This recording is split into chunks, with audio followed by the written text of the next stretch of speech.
Hello and welcome to the latest Science of Sport podcast. I'm your host, Matt Solomon, and today I'm delighted to be joined by Jake Reeve. So Jake is a strength and conditioning coach at Loughborough University, and through his business Peak Power, he provides a range of strength and conditioning services. Jake works with over 120 athletes in athletics and triathlon, and that makes him the perfect person today to discuss how you can individualize training despite having hundreds of athletes at once. So without further ado, it's time to welcome him onto the show. So Jake, welcome to the Science of Sport podcast. It's a pleasure to have you here. Thank you very much. It's a pleasure to be here. Oh, thank you for joining us. So can you give us a quick introduction as to who you are and what you've been up to until now?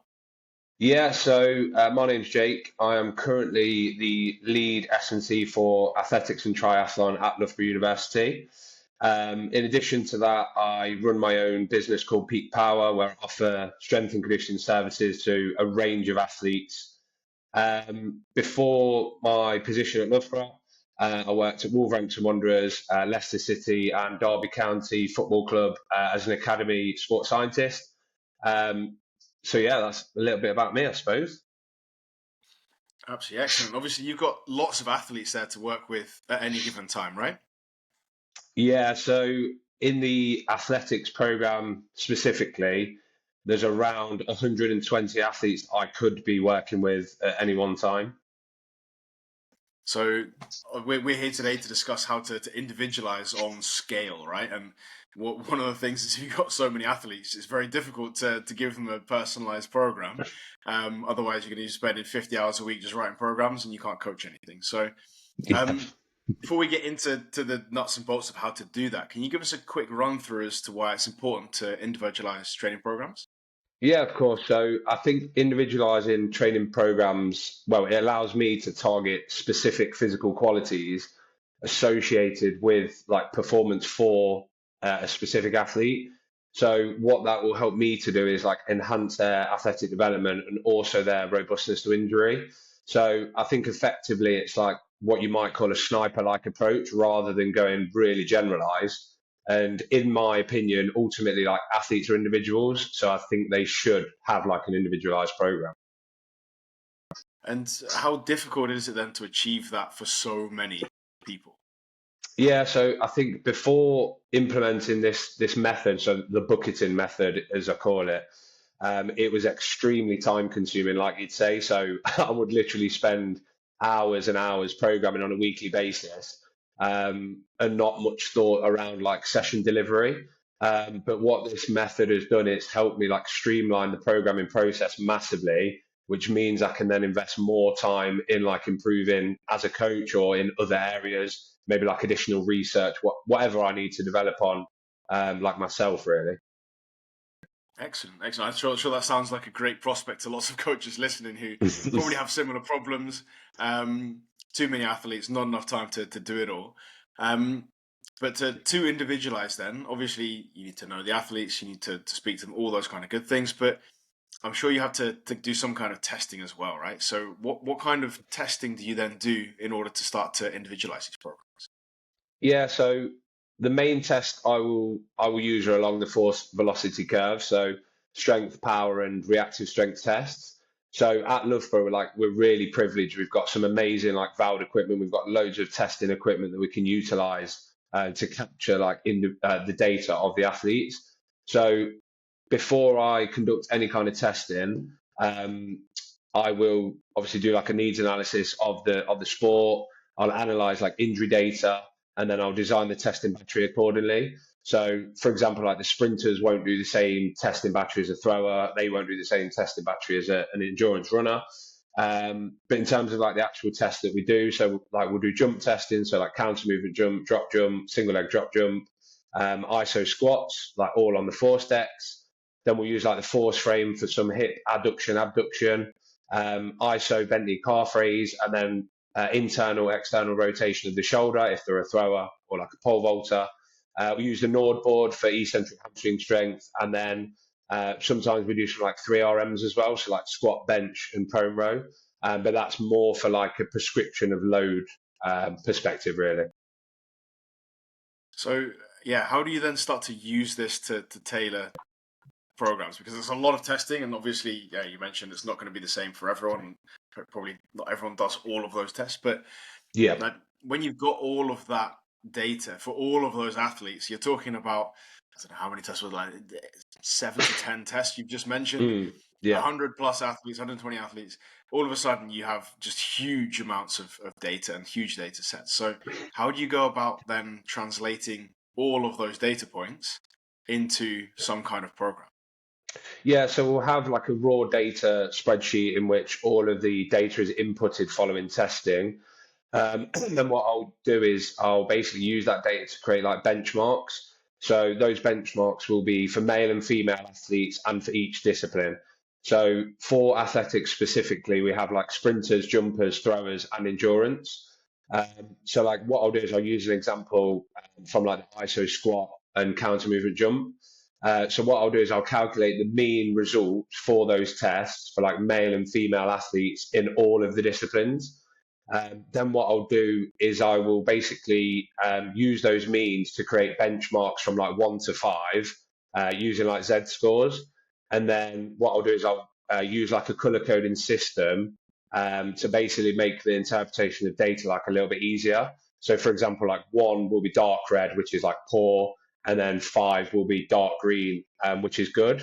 And then from there, I will then go on to like bucketing the athletes. So basically, I have like a decision-making tree, if you want to call it that, or like a flow chart to bucket each athlete depending on their tests. So like, for example, let's say athlete A has done a single leg iso squat and a counter movement jump. I'll then get their results up, and then I'll basically bucket them depending on their scores. So I'll use like a real life for example. So if I'm analysing the data for like a male sprinter, the first question I will look to answer is like, is their relative ISO squat greater than 4.2 times body weight? If no, then they'll go straight into the max force bucket. So that's what the main physical quality like I'm trying to improve. If it is above 4.2, then I'll go and look at the second question, is their counter movement jump higher than 55 centimeters, say? If it's not, then they'll go into the power bucket. And then if it is above 55 centimeters, then they'll go into the mixed bucket. So they're pretty able, like all round. And I'm really interrupting to make sure you're up to date and aware of the Science of Sport Coach Academy. The Coach Academy is an overgrowing library of sports science courses, which are broken down into bite-sized chunks. So if you're enjoying today's podcast and you want to get your hands on some more great sports science information, all you have to do is hit the link in the show notes. You get into the Coach Academy completely for free for the next 7 days. So hit that link in just a few minutes' time. And obviously you've put some figures there. Is that based on the data that you've got for your athletes, or is it based on other normative data from other athletes? How do you know that 4.2 is then the figure to get on a single leg iso squat, for example? So yeah, we're really privileged at Loughborough. Again, we've had a lot of athletes come through Loughborough University. So we've got data from, I think it's around 2019 that it started. So we've got like thousands and thousands of cells of data. So we use it based on our athletic population. Now I feel like that's more relevant because those are the athletes that I'm working with, rather than comparing them to, say, I don't know, like Usain Bolt or Tyson Gay or someone like that. And are there benchmarks from the athletes of that caliber? Are there? Do you know that one day you need to get to 5 or 10 or whatever it might be, or is it a case of we just need to improve the people in front of us and we'll get them to where they need to be?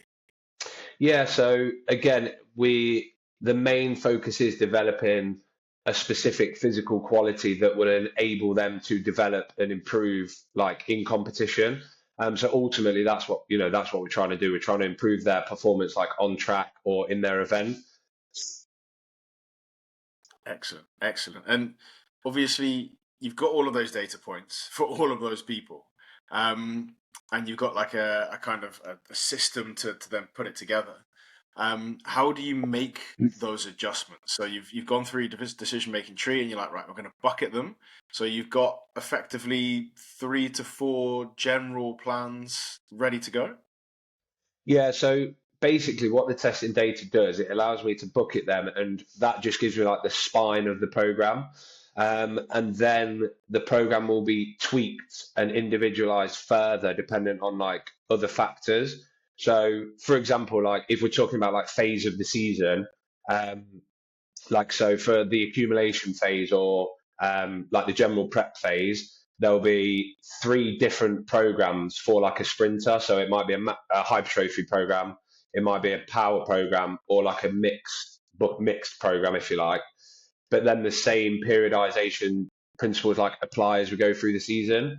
So then during like the specific prep block or the intensification block, we'll begin to reduce volume and like increase intensity. However, the actual content of an athlete's program will differ depending on what bucket they're in. So like someone in the max force bucket will complete more strength-based exercises compared to someone who's in the power bucket, who will of course complete like more power exercises. But again, the same periodization principles apply. So we go from like high volume, low intensity to low volume, high intensity throughout the season.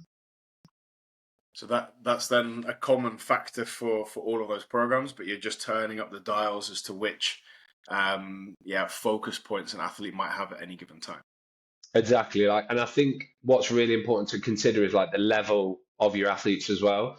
So ultimately, most of the athletes that I work with are between like 18 and 22 years old, and some of them are like really raw. So like they'll come in with very minimal strength and conditioning experience. However, they're obviously really talented athletes. So I think it's important to remember they are still developing like physically.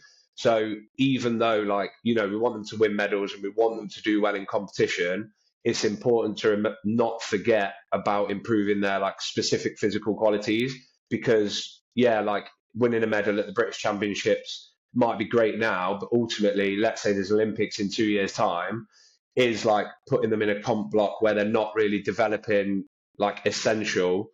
Or can we look like to the future and think, you know what, if we focus on developing the physical qualities throughout this whole season, can we maybe get them to the Olympics in like 2 years' time, for example?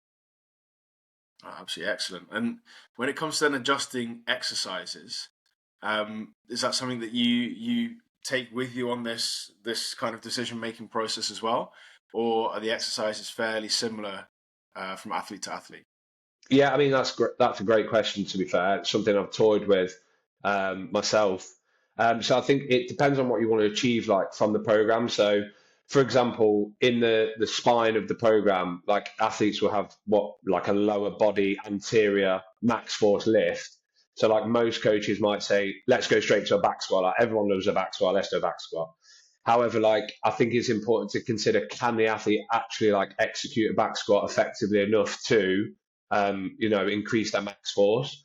So that's where I think knowing the athletes, their experience and so on is really important.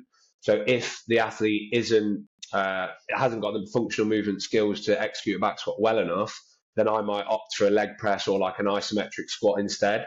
So I think that's where like knowing your athletes and what the adaptation you're trying to achieve is really important to their program.